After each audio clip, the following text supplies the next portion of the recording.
Wall Street begins Trump's second term with gains. That is interesting. Greetings, are Frederick Riddle here with another episode of Christian News and Views. And today we're going to be looking a subject that's already been on everybody's minds, and that's the pardons.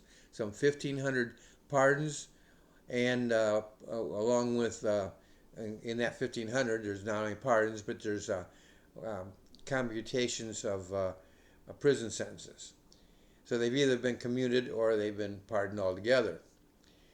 So it's always hard to discern the truth when the person talking continues to spout lies, such as the case with reading the news.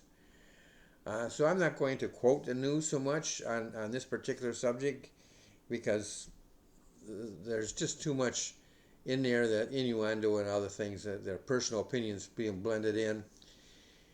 But here is the hard news. Men and women who were arrested, convicted, and imprisoned are now being released because they've either been pardoned or had their sentences commuted. And that is some good news. Some of these are right here in Charlotte County, Florida. So that in the paper article was about them primarily. So that's another reason why I'm not going to be talking about any individuals. But the thing is, I want to give my opinion now, and the thing is this: while there may be some who were guilty of some kind of criminal behavior, the whole episode was so mishandled that it led up to miscarriages of justice. So because they knew that it was not really an insurrection, that's why they didn't try them for that kind of a capital crime. Everything below that is what they looked at. And so the thing is, this is where the miscarriage of justice comes in, because this was a riot, first of all, not an insurrection. And secondly, compared to other riots throughout the country, it was minor. It did not carry any. They did not burn any buildings down. Only one person died in it, despite what the press likes to say. The press will say a number of people died as a result of that. Kind of questionable. One person we know did die in it, and that was an unarmed woman killed by a policeman who was obviously armed with a weapon, and apparently in fear of his life, which is kind of hard to conceive, especially she was shot as she was coming through the window. So she was kind of in a defenseless position to begin with, and not having any weapons anyhow. But then they had a policeman who committed suicide, and I think he was more upset about the way the police handled things as to about the people. They deal with riots all the time. The basic difference here was that instead of being out in Podunk, it happened in Washington, D.C., and it happened at the Capitol building. And so that made it, and that raised the concern of a lot of people. But that did not, at any point, the people, they may have been frightened inside because of the noise and seeing the mobs and everything. Well, mobs can be very threatening, but there was no physical interaction that I'm aware of between the mob and the people in there, the politicians. Unless the politicians came out to them, then they would have had some kind of a conflict, and that may have happened. But basically, the conflict was between the mob and the police. And so, generally speaking, as I mentioned yesterday, I support the police in their efforts across the country. In this particular case, the individual policemen out there having to control a mob, I sympathize with them completely on this. But it's the higher ups I begin to part company, because it was the higher ups who followed a political agenda, and or at least they appear to have followed a political agenda. Uh, and how high up that went in the government, I don't know. But basically, it became a issue in which politicians on the left saw an opportunity to impeach President Trump. They've tried this before, and they took a lie called the Steele document and used that lie to try to impeach him. Fortunately, enough people saw through that lie that he was not impeached, convicted, if you will. Impeached does not mean a person is guilty. Impeached is like a grand jury says, okay, there's enough evidence here that you have to go to trial. But that does not make you guilty. What makes you guilty is when you go to trial and then you are convicted. Now you are guilty. And so he was impeached. Well, didn't go very far because there wasn't any hard evidence. It was speculation upon speculation and even a little bit more speculation. So this is the only solution to all of this was a blanket pardon such as given by President Trump. 1,500 people. Some have been pardoned, some had their sentences commuted. Either way, they're getting out. Some, this is Wednesday. The pardon took place on Monday, and so it's my understanding some may have already been set free as of yesterday and certainly today, and we're going to see more of that coming out. And we might probably hear some names and so forth of people who were. But this was a good solution. Yes, there's possibility that some people, and there's no doubt in my mind that some people were guilty of inciting a riot. Okay. Well, what's the penalty for inciting the riot? Well, I can tell you one thing, it's not on the same level as an insurrection or any of the other capital crimes that these people were charged with. So they paid their penalty that they, most of them, have probably already paid maybe even the maximum penalty that would have come from if they had just simply been charged with rioting or inciting a riot or going against a police officer, attacking a police officer. So this whole thing was a mess. So hopefully all of them will return to living their lives some sort of normalcy. However, I imagine that some of them, or possibly all of them, don't have jobs to go back to. If they were in jail, they would have lost their job there, or they wouldn't have had the job. They couldn't go to work. And so somebody else took their job. They could have been fired right off the bat, even before being convicted and all that. And so there's different things. They probably lost their jobs. If they owned a business, then unless somebody took it over and sort of ran it while they were in jail, in prison, then they may not have a business to go back to. I don't know about all that stuff, and I'm sure that's going to come up as time goes by. But it is my prayer that they will be able to find some kind of work. And like I said, return to some normalcy. Now, while there are criticisms arising from the left, most or possibly all of it is unworthy to mention, unworthy even to consider. Why do I say that? Well, we have history. The media, and by media I don't just mean newspapers, I don't mean just the TV, and I don't mean just the radio, I mean all of it. There's a lot of fiction out there going on as fact, and when it gets up to a certain level in the government, it starts to fall apart. And now it has fallen apart, and the American people made the final judgment. Trump his pardon is a response to what the American people said. He promised to do a pardon, and he won by a landslide. So that promise did not deter people. In fact, it may have motivated some to vote for him. And so the thing is that it's these scenarios that we're hearing already are fake, are false, are based on fiction, their own imagination. And they can take a fact and make that fact into something that it's not.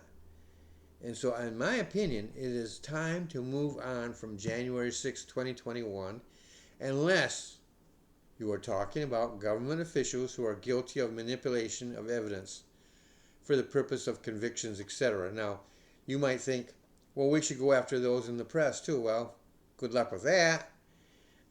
First of all, they're not government, so they're not protected by the government by law, but they do have free speech, and they have the freedom to write what they want to write in the press, and to prove that they meant it to be harmful, that they meant it to, even though they lied, to prove it in court that they meant it with malicious intent. You're going to have a hard time doing that. It's just the way of the nature of the game. People have been suing the press for years and getting nowhere most of the time. There once in a while you get somebody who wins. But basically, it's very, very difficult to win against the press simply because they're the press. And we live in a country where we believe in a free press. In fact, our representative democracy depends upon the free press existing. We also depend upon them telling the truth. Because if they don't tell the truth and they tell lies and spread innuendo and everything else, we're in trouble. And that's exactly what they're doing, and that's why we've been in trouble for the past 4 years.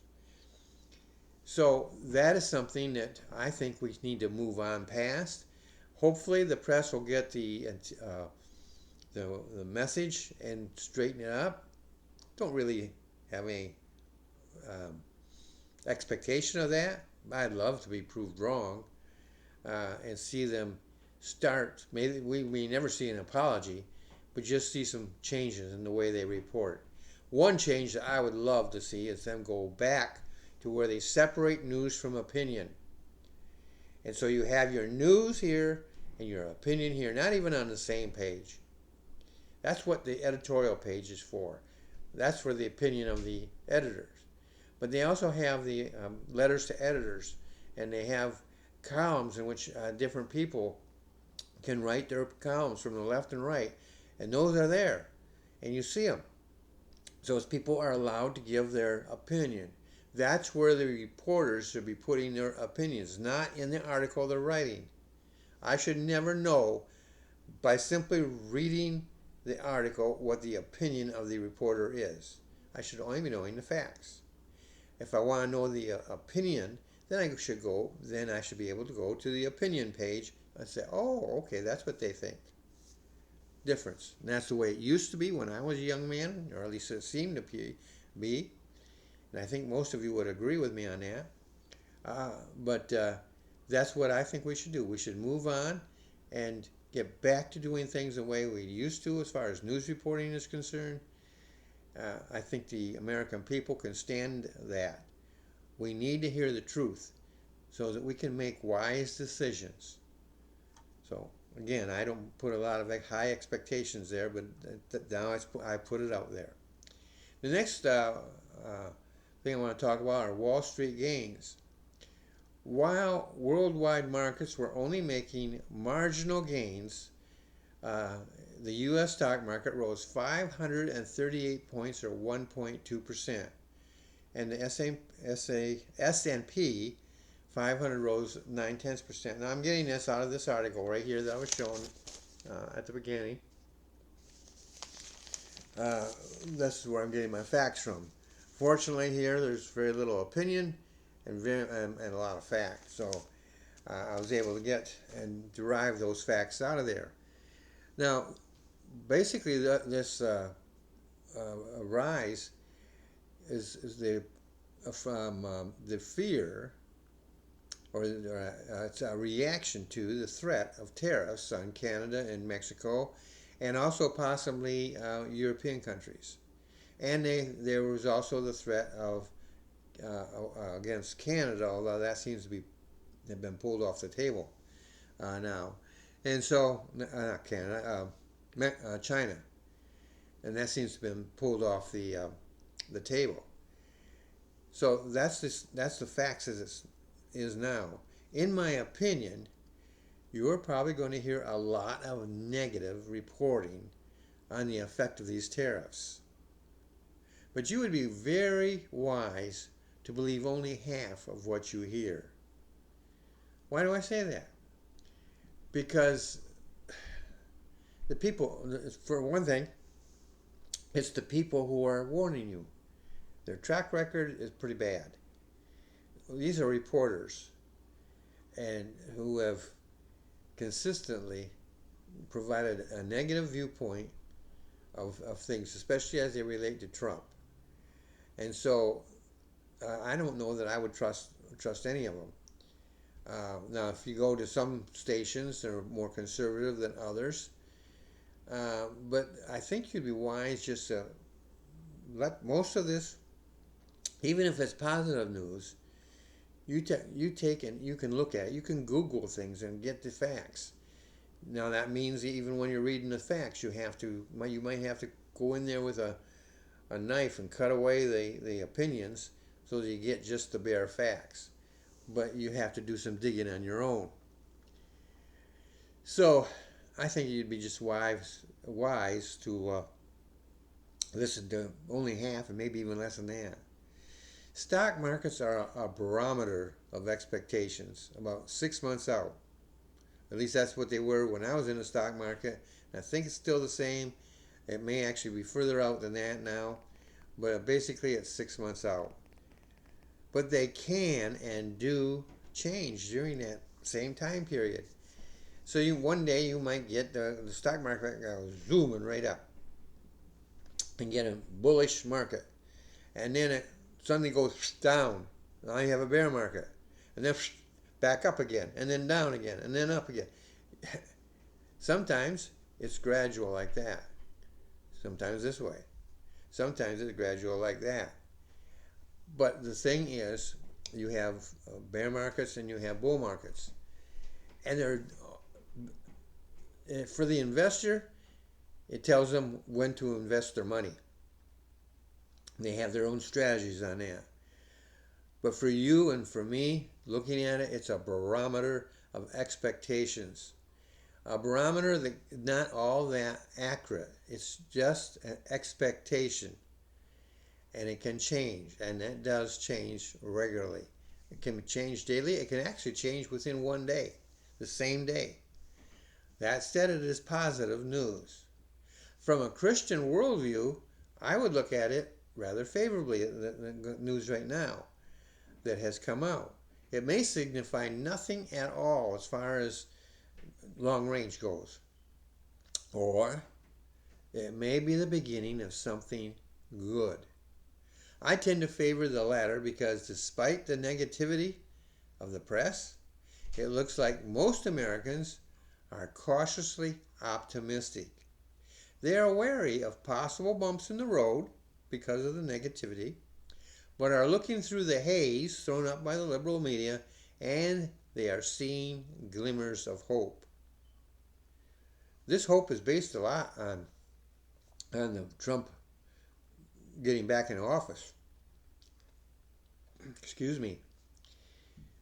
Generally, we should all be cautiously optimistic and not pay for any attention to the naysayers or the warnings of a Trump dictatorship, which is ridiculous from the outset. In the first term, they made similar charges and he never did it. You might get away by saying he was a bully, but if he was a bully with a good heart, and he was a bully in the right direction. And what he's doing is bullying his friends, mostly NATO, our friends, to step up, to do their fair share. They didn't want it. They wanted the United States to carry the major load. Well, they started before his term came to an end. They were already starting to step up. In the case of Ukraine, we saw them step up big time. Now, the United States spoke words. We support you, Ukraine. What did we do? Now, some would report, well, we provided more money than any of the other nations did. Well, that may be true. But you got to remember, these were stockpiled. These were not active weapons that we are sending. And that's what we meant when we send money. We actually are sending it in the form of equipment, which is fine. But this is stockpiled, mothballed, if you will. I was in the Navy, and that's a term made for a ship. Ships get mothballed. And so they go in and they do certain things so that the ship will stay ready. So if they ever need to pull it out, they can return it to the service rather rapidly. And so I think that's what they did with the tanks and all the other mechanized weapons and so forth. And I'm sure that Germany did the same thing with their tanks and weapons, and the same thing for France and other countries. But what happened wasn't so much the time it took to get them out of mothballs.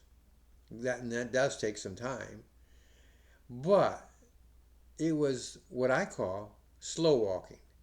They slow walked the weapons to the Ukraine. So they got there not in time. They got there after. They got there late. And they got there after many Ukrainians lost their lives as the army had to fight a battle of slow retreat. Well, finally the weapons get there, and guess what? As soon as the Ukrainians get there, and if they have trained, and they've been training them in different places to take these weapons and use them, they get them to the front, and it makes a big difference. And the Russian bear is pushed back again. Or the Ukraine is able to go into other parts of Russia and attack, or in some places, claim land. So it's been a battle, and Ukrainians have been fighting and doing a rather good job. But it's because we slow walk things. Fortunately, Germany didn't slow walk them, nor did any of the other countries, France and the other countries, England. England played a big role in supporting them. They would train the Ukrainians on how to use different weapons and things like this. So our NATO partners, they did step up, partly because of Trump, and partly because he was so strong, and if you want to use the word bully, go right ahead. He bullied them into it. And another part of the reason is because of Biden. He was so weak. His government was so weak, and was slow walking things. They had to step it up. And so they're actually, I think it's going to go to a negotiation, and I think that Russia is going to be the one that blinks. I think that Russia is going to be the one that's going to have to step back. And I still say, I'm thinking that President Trump is going to have a little bit of a surprise package in there. So that is what I think is happening there. I expect to see him pick up where he left off.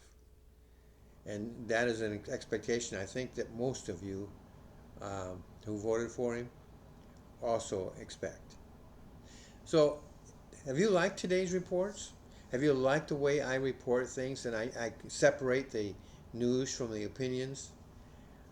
I hope you do. And if you do, I hope you will subscribe using the icon right below. And when you do that, you ensure that you receive or get access to both my podcasts. This one here, Christian News and Views, and my other one, Becoming a Published Author is Fun. And that is one in which I give free advice that you can use, or should be able to use now, to help you become a better writer. But you also encourage me. So I want to encourage you right here, right now, to subscribe, and I will do all in my power to create a episodes that will inform, encourage, and inspire you to be able to navigate the news, to understand it, to apply it, form your own opinions.